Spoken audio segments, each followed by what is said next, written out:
You are Locked On Giants Postcast, part of Locked On Sports San Francisco on the Locked On Podcast Network. Your team every day. Yo, what's up, everyone, and welcome back to the Locked On Giants Postcast. I'm your host, Eric Triple E Engel, the former producer for the Murph and Mac Morning Show on KMBR 680. And finally, the Giants win a game against the Dodgers in 2024. It only took 6 tries and 6 innings of shutout ball from Logan Webb. He showed you why he is the ace of the staff today. You know, I got a plan. Maybe the Giants should start Logan Webb every single day against the Dodgers. No, that won't work. Never mind. Mikey Yaz got a wall scraper home run to sail over the right field wall, and Matos made a spectacular home run robbery in center field to secure the win for the Giants. And of course, Camilo Duvall closing it out in the ninth. Got a little interesting there in this one. We'll break it all down, but first I want to thank all of you for watching us on the Locked On Sports San Francisco YouTube channel. Please hit that subscribe button if you aren't already subscribed. Thanks also for listening on the Locked On Giants podcast feed. However you're getting the show, we appreciate you tuning in. And make sure to check out the Locked On Giants daily show for more in-depth coverage. Ben Kaspick does a great job. Today's show is brought to you by eBay Motors. From brakes to exhaust kits and beyond, eBay Motors has over 122 million parts to keep your ride or die alive. With all the parts you need at the prices you want, it's easy to bring home that big win. Keep your ride or die alive today at ebaymotors.com. Eligible items only. Exclusions apply. eBay guaranteed fit. Only available to U.S. customers. This one was just a good win for the Giants to get the monkey off their back for the 2024 season. And by no means does it excuse the fact that they have lost, 13 of their previous 16 matchups at Oracle Park. I mean, they got a long way to go to make this series competitive again, let's be real. But good win. Nice to see Logan Webb get back to Logan Webb out there on the hill. He's pitched pretty well as of late after having a kind of a rough road trip. So good signs from Webby today on the hill. And also, Giants now 1-0 in the second era of Kurt Casale in the San Francisco Giant. This dude played a huge role in this one. We got to get into that as well on the show. But top of the first, this game looked like it was going to be kind of the same way that the other ones went. Mookie Betts leadoff single, Shohei Ohtani walk. We got first and second, nobody out. Freddie Freeman at the plate. 2 batters in, we're already back into trouble with Dodgers on base and in scoring position.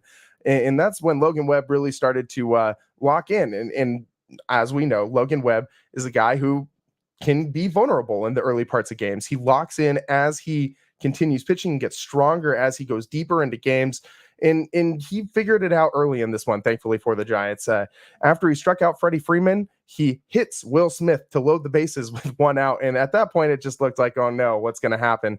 But then he comes back and strikes out Max Muncy and gets Hernandez to fly out to right field and get out of the jam. And in that inning, Mike Krukow, he must have had some foresight or inside knowledge or something, because he made a point in that first inning that Webb is throwing his changeup way too much this season, and throwing the fastball would actually benefit him and make it better. Webb coming into today, throwing his changeup more than 38% of the time. Tops in baseball. Nobody else throws nearly as many changeups as Logan Webb. Today, man, Webby was pumping fastballs to the Dodgers hitters. Logan Webb today, his number one pitch was that 2-seamer. I guess it's a sinker, but it's a 2-seam fastball. He threw 44 of them. 43% of his pitches was that 2-seamer, and he only threw the changeup 15 times. Threw it less than his other 3 pitches. Sinker 44, sweeper threw 27 of those, and 4-seam fastball. At least we don't have to debate what kind of pitch a 4-seam fastball is. He only threw that 17 times. But when he's throwing the 4-seamer more than he's throwing the changeup, that's a big change. Dropping down all the way to only 15% of the time after throwing it upwards of 38% of the time in all his prior matchups combined this season. That was a big change for Logan Webb in this matchup, and it really benefited him. Webby given up far less hits in this one than he has in prior outings. I feel like almost every Webb outing, we're talking 7-8 hits that he scatters and works around. Only gave up 3 hits in this one, 3 walks and 5 Ks. Webby's ERA is now down to 3.03, and he does pick up a win in this one. He's now back to 500. He's 4-4 on the season. As we know, wins and losses do not really matter for pitchers in today's day and age in baseball. But we'll get more into Logan Webb's day a little bit later in the show. But in this game, I mean, the Giants were struggling, looking for a hit on offense, and the bottom of the third, who comes up with the first hit but Kurt Casale, who flew in today after the Giants signed him today to a contract, and it was a good time for him to get on base because Mike Yastrzemski comes up and plants a 2-run homer in the right field, just over the right field wall. It was a wall scraper, man. Planted it right on top of that arcade, and it looked just like Lamont Wade Jr.'s home run the other day, a really high, towering ball that barely got out of here, and Lamont's was just a little closer to the corner. Yes, his home run only 345 feet. That's not very far, but far enough to get out at Oracle Park. Giants take a 2-0 lead over the Dodgers. And on the other side, in the top of the fourth, Teoscar Hernandez looks to get even, and he gives one a ride to deep center field. Luis Matos, who has been not good in center field as we've seen over the last couple games. Teoscar Hernandez drives one. Matos gets on his horse and jumps at the wall. Full extension, pulls one back that was guaranteed out into the bullpen. Would have been a home run if Matos did not snare it, and he was able to pull it back in. And I feel for as much as we've trashed Luis Matos' center field defense lately, we got to give him a round of applause on this one because, man, oh man, that was a heck of a play. He had to go a long way to get there, time it perfectly, and man, he made a great play and what would have been a huge momentum shift for the Dodgers if they just came right back out and got right back on the scoreboard when the Giants were putting up runs, finally leading the Dodgers in the series for once. I mean, that would have just been, it would have just been blow for blow. Again, it would have been demoralizing. Instead, Matos robs that home run, energizes the Giants. There is a scary moment on the play, though, because his cleat gets hung up on the fence. He kind of tweaks the knee as he's coming down off of the fence. And man, he stayed down for a little bit on that grass. And my God, my heart just sank because the Giants absolutely cannot afford any more injuries, especially to a young guy who is, I mean, how many center fielders do we need on the injured list at one given time? We're going to have 3 center fielders on the injured list. I mean, man, this is, I mean, I hope that he doesn't have any lingering effects. We should mention, by the way, Keaton Wynn got an MRI today. I didn't see any results from that yet, but I mean, I saw that after the show ended yesterday, and man, just it seems like every single day we get a new Giants injury. Today it's Luis Matos, and hopefully nothing comes up overnight. Hopefully he doesn't wake up tomorrow feeling real weird. Hopefully it wasn't just the adrenaline allowing to play through, because man, he was down for a while. The trainer came out and took a look at him. Dave Greshner went and messed around with that knee for a little bit. He did allow him to stay in the game, and he finished the game. Came up with a big moment later on in this one. We'll get to that. But in the bottom of the 6th, Ramos comes up again with another big RBI moment. And as I always say, I think it's like 5-6 shows in a row now. Do not ever send this man back to AAA Sacramento. He is a big leaguer through and through. Again, comes up with a big RBI double that drives in Thairo Estrada in the bottom of the 6th, 107.7 miles an hour off the bat. All this guy does is hit line drive, just rockets off the bat. And while he might not ever be a 20 to 30 home run guy in the bigs, I think he can be a gap to gap guy and hit 10 to 15 a year, 10 to 15 bombs a year, and hit 30 to 40 doubles a year and be just fine as a plus glove in the outfield and a plus arm in the outfield. He can get on base. I mean, this guy, he can steal. I really like the addition of Elliot Ramos to this big league roster. I never want to see him go wear a River Cats uniform again. Anyways, that RBI makes it 3-0. In the bottom of the 7th, Max Muncy sac fly scores a run for the Dodgers. They shrink the lead to 3-1. But in the bottom of the 8th, Matos comes up and drives in another run to give the Giants that very valuable 3-run lead, that extra insurance run to just give Camilo Doval a little bit of extra padding. And I'm glad they did, because man, it seemed very stressful in that 9th inning. I mean, Camilo Doval comes out, strikes out the first 2 batters, and walks Mookie Betts, gives up a base hit to Ohtani, and brings the tying run to the plate, which could have been the winning run in that situation if they didn't have that extra insurance run that Matos gave them in the bottom of the 8th. They bring up Freddie Freeman, and it's with 2 runners on. My heart kind of started to sink, man, but Camilo Doval, he's got a little bit of that Brian Wilson. I mean, he just makes you sweat every single time he's out there on the hill this season. And he gets Freddie Freeman to ground out. and get out of it, and ends the game like that. Camilo Doval closing it out. We got to do this all together. Ready? If you got your Camilo Doval bobblehead save counter, we got to move this from 75 to 76. There we go. Camilo's giving a couple nods on the stream. So anyways, now that we got that taken care of, the Giants moved to 20-25 on the season with the win. As I said, their first win over the Los Angeles Dodgers this year. They were swept in LA earlier, and man, it would have been so bad if they got swept in Oracle this year. It's not much better than that, as the Giants only managed to win one game, still lose the series, and are 9 games back from the Dodgers. And it is May 15th. So they got a long way to go. We got a lot of season left. The Giants also have a lot of guys on the injured list, and I don't think they're going to realistically be able to, at this point, mount any kind of a comeback and chase the Dodgers down for this division title. I mean, it was unrealistic at the beginning of the season. Now it's just straight up impossible with all these guys on the injured list. Man, tough stretch for the Giants here. And hopefully we don't see Luis Matos' name pop up on this injured list tomorrow as well. We got to get into Logan Webb's really good day on the mound on the other side. Very interesting, what should I say? Game plan of attack for Logan Webb on the hill. Very different than what he's done the rest of the year. We'll explain more on the other side. Stick with us on the Locked On Giants postcast. I'm Eric Triple E Engel. We will be right back.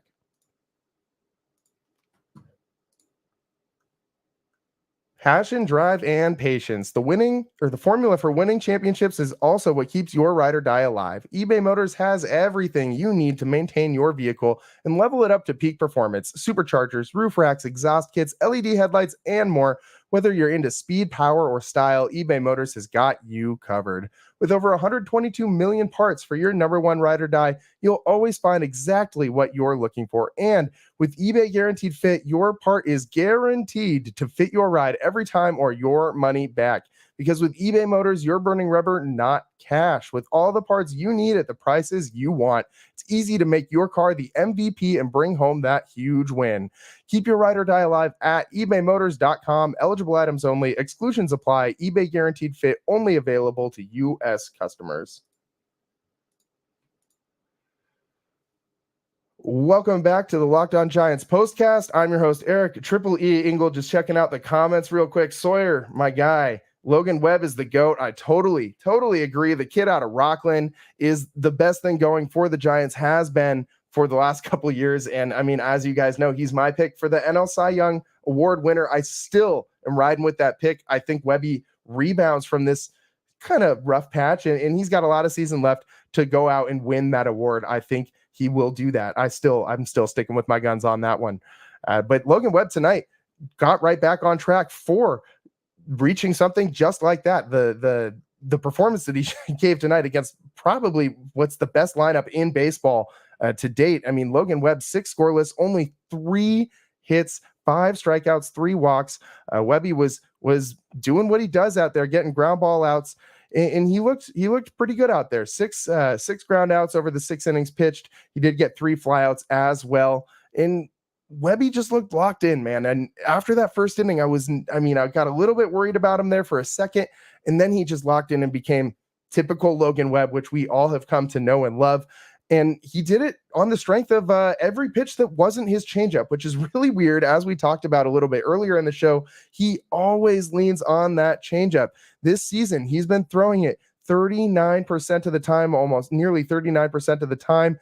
And his sinker only 42% or 34% of the time, 34% of the time throwing that sinker / 2-seam fastball, whatever you want to call that pitch. And Webby today, he flipped the script. I mean, Mike Krukow even said earlier in this one, if you were listening to the NBC Sports broadcast, he said Logan Webb would benefit from throwing more fastballs. He needs to set up that changeup. And yes, it is one of the most dominant pitches in baseball. Regardless of which pitcher you're talking about, which pitch from which pitcher. I mean, the Logan Webb changeup is one of the most valuable pitches in all of baseball, but he can't just throw that pitch every time up there. We've seen the Dodgers earlier this season even really hitting that changeup well, going the other way in Logan Webb's prior start against the Dodgers. So give Logan Webb and this Giants coaching staff credit. I've seen a lot of people really trashing this Giants coaching staff as of late, and I really don't know if you're Bob Melvin, like what's Bob Melvin going to do to make Jorge Soler actually square up a baseball? I mean, there's only so many things you can tell a guy before he just got to go out there and do it. How you think Bob Melvin was not able to get through to Matt Chapman like in all those years in Oakland when Matt Chapman was hitting plenty of home runs out there? Like, no, he knows how to get through to these guys. It's not his fault that they're not performing. I mean, you can only do so much as a manager to get guys back on track. And yes, I'm not trying to just bail them out entirely, but I think that this is, something that is more on the players than the coaching staff. Like you got paid this contract for a reason. You need to live up to it. And Bob Melvin has 12 guys on the injured list he's got to deal with. I mean, you start to run out of options here. There's only so many buttons you can push as a manager, and he can only work with the pieces that's provided. I mean, I've put far more blame at the feet of Farhan Zaidi than I do at Bob Melvin for the state of the Giants. Bob's been here for a month and a half that the Giants have been playing games, and Farhan's been here for 6 years. So I'm not throwing this at Bob Melvin, but man, the Giants really needed something to get back on track, and Logan Webb does it for them. Another big reason, the other big part of this is Curt Casali. I mean, the former Giant returning to the squad. The Giants traded him away back in 2022 in a package for some minor leaguers, and man, is it good to have him back, because I am so tired of seeing Blake Sabol back there in the squat.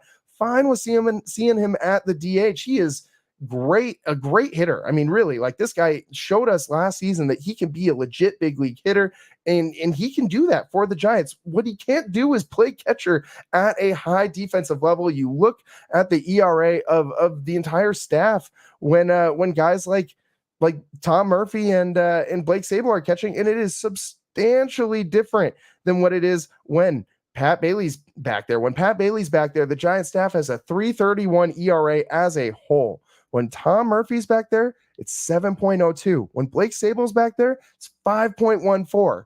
When Jackson Reitz is back there, it's 5.81. If you don't got a good defensive catcher back there, your pitching staff is going to suffer. And so the Giants figured that out. To Farhan's credit, he went out and made a move, got a guy that he knows guaranteed is a good defensive catcher, not a great bat in the lineup. That's one thing that Curt Casali does not have, but has been hitting over 300 in AAA ball this year with the Cubs organization. So maybe some of that success will translate to the Giants this season. Maybe he's corrected some of those issues that he had with his swing back in 2022 when he was with the Giants before.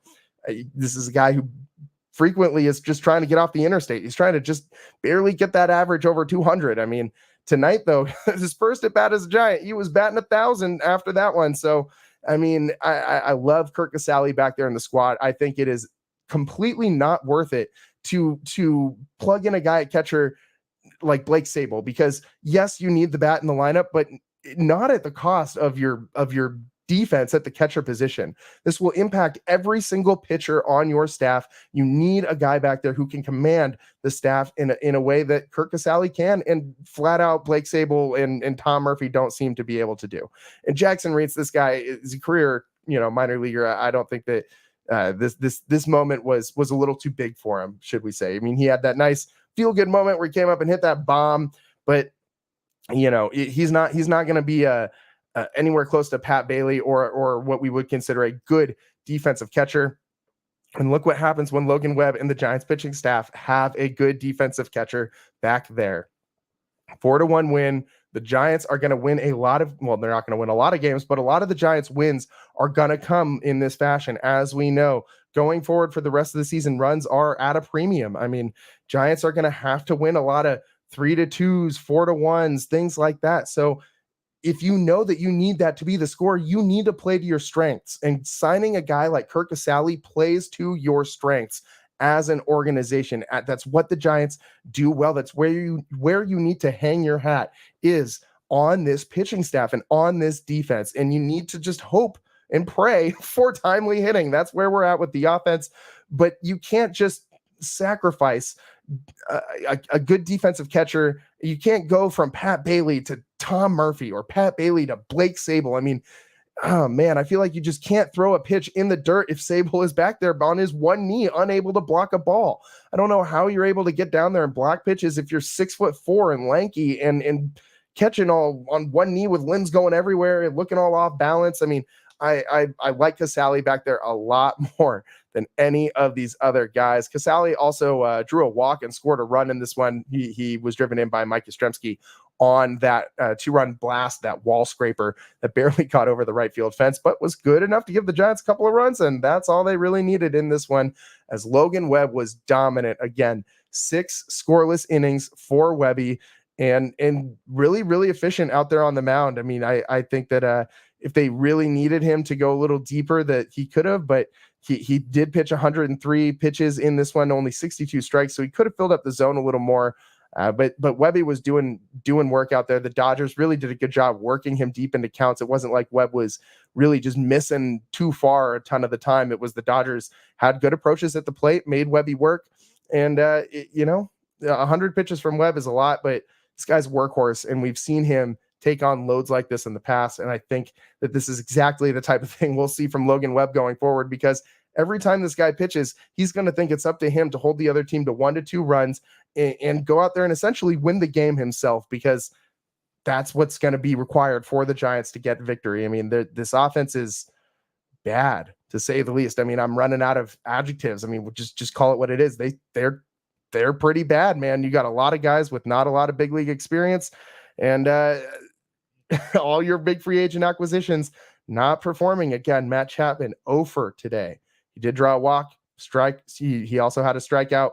0 for 3 at the dish. Batting average now back down to 206 on the season. He might be looking to get on the highway.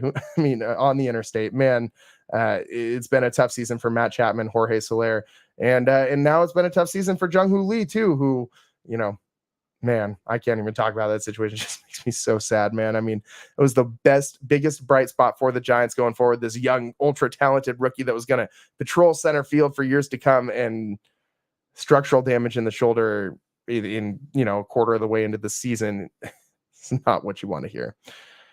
Good win for the Giants tonight, though. They got a long way to go before they can hope to make this a competitive series again. However, Dodgers-Giants looks like it's going to be just a landslide for the Dodgers this year. They lead the series 5-1 against the Giants after the Giants pick up a win tonight.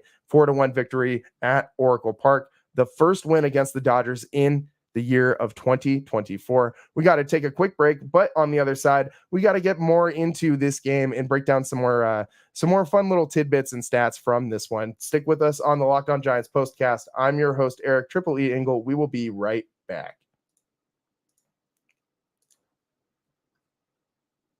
This episode is brought to you by PrizePicks. PrizePicks is America's #1 fantasy sports app with over 3 million members. PrizePicks is the easiest and most exciting way to play daily fantasy sports. It's just you against the numbers. You pick more than or less than on 2 to 6 player stat projections and watch the winnings roll in. Spring training is over and baseball season is officially underway. Don't miss your chance to add your favorite players from the diamond in your PrizePicks entries. Whether it's strikeouts, RBIs, or first inning runs, take your pick of more or less and add them to your PrizePicks entry today.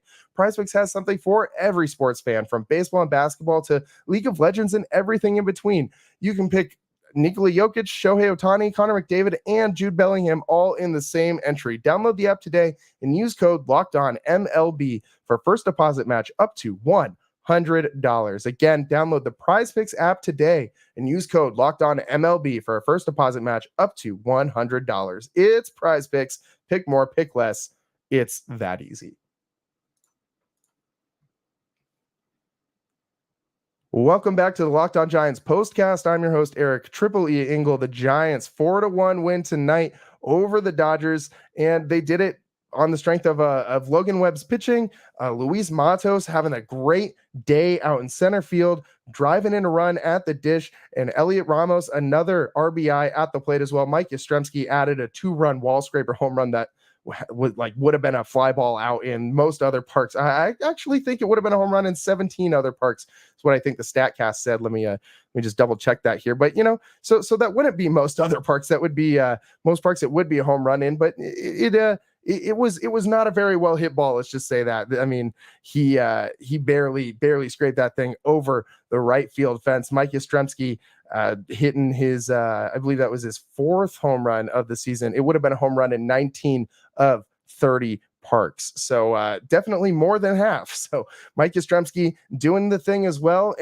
But really, it's these rookie outfielders that are kind of the only thing to really, hang your hat on right now with the Giants, aside from the pitching staff. Offensively, this is where the money is for the Giants. Not really, the money's on the IL, but this is where all the focus is on Ramos and Matos. These two guys who have come up and have so far, especially Ramos, we keep talking about it, but Matos is slowly kind of making a name for himself. A game like this will go a long way in showing that he can stick with the big league club. He's got a long way to go.